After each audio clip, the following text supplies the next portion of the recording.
in an ice chest. Make sure it's an old ice chest or one that you're not worried about messing up, because you put them in there in the ice chest and it'll turn around, the steam builds up and it'll start messing up your walls. And that Yeti ice chest ain't going to be the same when you get it. But also talking about ice chests, say for instance, you want to pick some up and bring to family members. Okay. Okay. All right. The ice chest, make sure that, don't do like we ball crawfish and put them in your brand new ice chest. Make sure it's a old ice chest that you don't mind turning around. And because when you put the hot crawfish in there, the ice chest is going to swell, and the heat and all that, it'll mess up your real good ice chest, and it could be real expensive and you're going to be mad, so forth.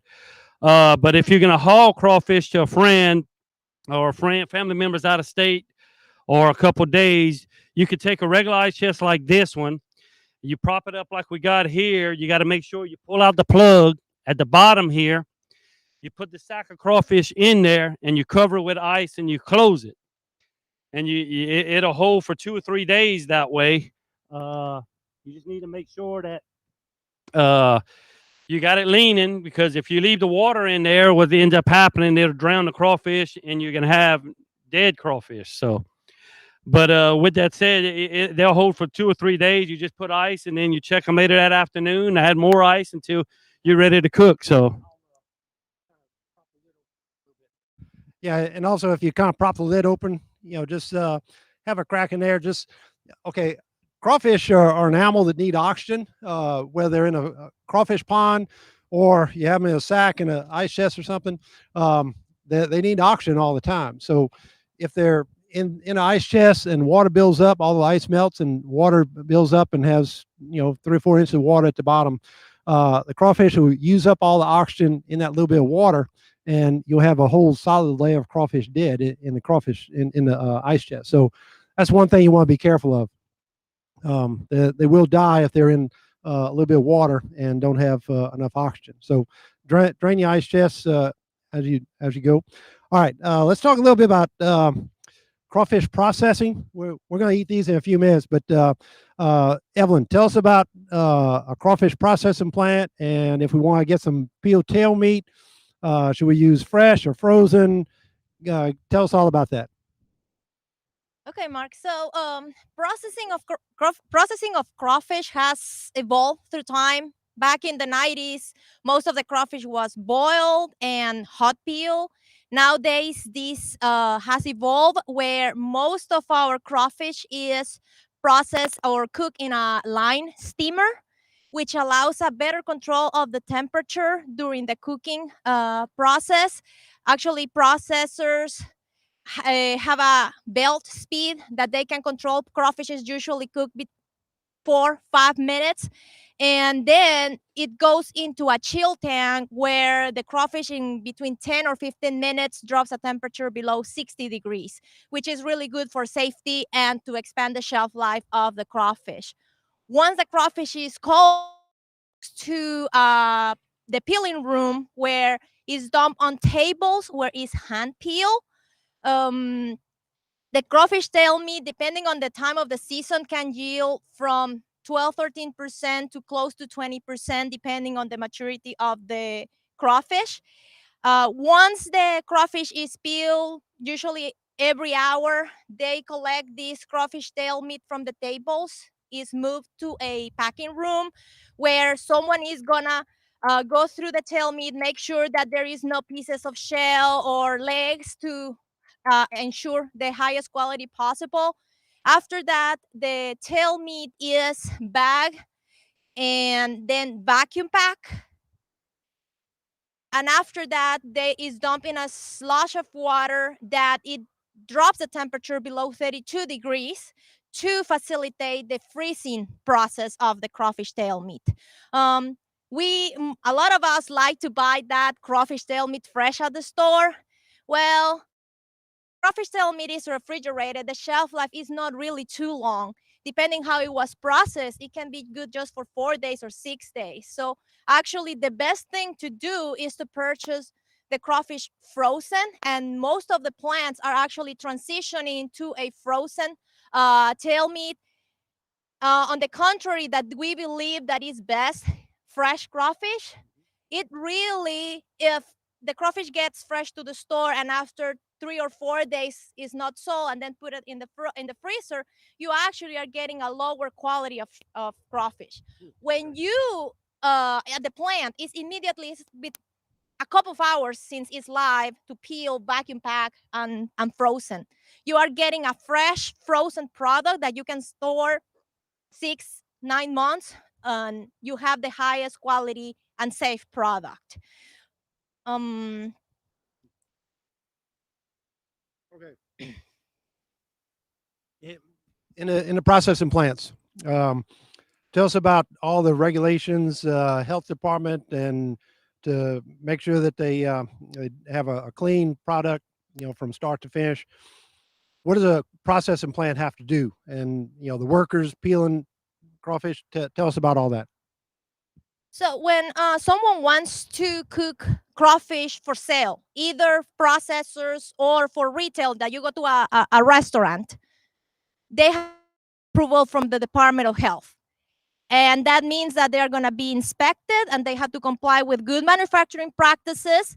You will see that they are required to wear gloves. They use all kind of protective equipment to ensure the safety of the product. So that's the first thing. They have to be approved by the Department of Health. Then, if they are going out of state and they are hitting other markets, because now we're going national and international, we are exporting crawfish to other parts of the world. Actually, we have to comply with additional regulations from FDA, that is HACCP, that is Hazard Analysis and Critical Control Points. This is a preventive system that focuses in different steps of the process to ensure that all the hazards associated with the product, food safety hazards, are control or reduce to an acceptable level. So we ensure that we have a product that is free of pathogens, that doesn't have any chemical residues, and it has been properly handled, cooked, etc. Without all these, processors cannot sell to the public. Evelyn, keep talking. I'm enjoying some crawfish. Okay, I'll keep talking. But that's the minimum requirements. There are other, depending where you are selling, they are selling their product. Actually, they have additional programs that they had to comply with paperwork and ensure that the product is high quality and it's safe.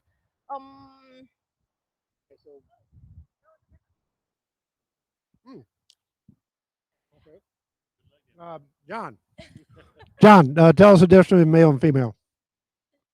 All right, let's see here. Yep.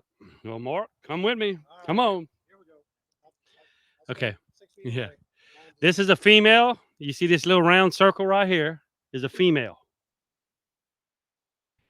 This here is the male. There's 4 little legs in the middle in the same place. The maturity of a female can be told by looking at the little circle right there. If it's discolored and rough looking, it's a mature female. For males, this one doesn't have it on the walking legs. It'll have spurs, which you would see. This one doesn't have it. It's immature. A lot of the crawfish I'm catching right now are immature crawfish. So male has little legs in the middle. Female has a little round circle. Okay, and let's see. I had a question just yesterday. A farmer asked me, "Well, what about the red swamp crawfish? These are all red swamp crawfish. Can it mate with a white river crawfish?" Okay, some ponds have a big population of white crawfish. Can you have a hybrid? Can you cross them? No, you can't. Why not? Because it's not made to be that way. So those little structures on the male that deposits the sperm into the female in that round little button is a seminal receptacle. Okay, it's like a lock and key, and the lock and key is different for each species of crawfish. So here in Louisiana, there's about 35 species of crawfish. All of them, that little round structure on the females and the modified walking legs on the tail of the males, those are different shapes and different sizes, and one species does not fit into the other species. So as much as people want to say, oh yeah, I crossed them and I got bigger crawfish, or this, that, and the, or my red swamp crawfish, a real light color. The color of the red swamp crawfish really depends on the stage of maturity. So a crawfish is going to molt from the time it hatches, a little teeny tiny thing. It's going to molt, what, 12, 15 times? Within, we've done some studies in our wet lab, and with the right circumstances, availability of food, oxygen, water quality being good, a little baby crawfish right off the mother can turn around within 9 to 10 weeks, could be mature. So it don't take long for a crawfish with the right temperature and availability of food to become mature. So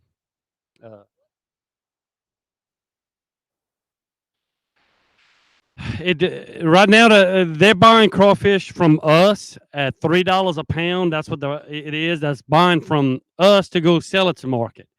Directly to farmers, selling and all that, and the price fluctuates. I don't know what it's gonna, if it's gonna go up, go down. More people out there, I'm expecting it's probably end up going down a little. But with that said, turn around, you go buy from them, they got to make their profit. So it can be 25, 50 cents higher a pound to buy it from the marketplace. So I don't know where would be the cheapest place to go, but anyway. Yeah, the price of crawfish really kind of depends on a couple of things. The supply. Last week when we had the freezers, we had ice on all the crawfish ponds. Crawfish did not move. So even though some guys went out there and braved the cold weather and ran some traps, they only caught maybe 1 or 2 crawfish per trap. A lot of traps had nothing. So there was a short supply last week. Now with this milder weather, thank goodness it's getting spring-like. Water temperature in the ponds last week was 35 degrees. This morning I was in a pond, well, your pond at the research center, the pond water temperature was 61 degrees. So it's warming up. Those crawfish get more active as we increase in temperature. So we got, you caught about a 1/4 pound per trap right now at 61 degrees. If another 10 degrees, he'll probably be catching more. Another 10 degrees beyond that, he's going to be catching a pound. So once the water temperature gets up to around 80 degrees, most of the ponds will be catching a pound, if not 1 or 2 or 3 pounds in some cases. So yeah, the catch really fluctuates with the temperature. So wintertime, when we have these cold spells, it really slows down the catch. The peak of crawfish production comes in the warmer time of March and April. And on into May. The supply of crawfish to the market, besides the pond crawfish, we also have the Chaffley Basin. Okay, so a basin catch really depends on the water level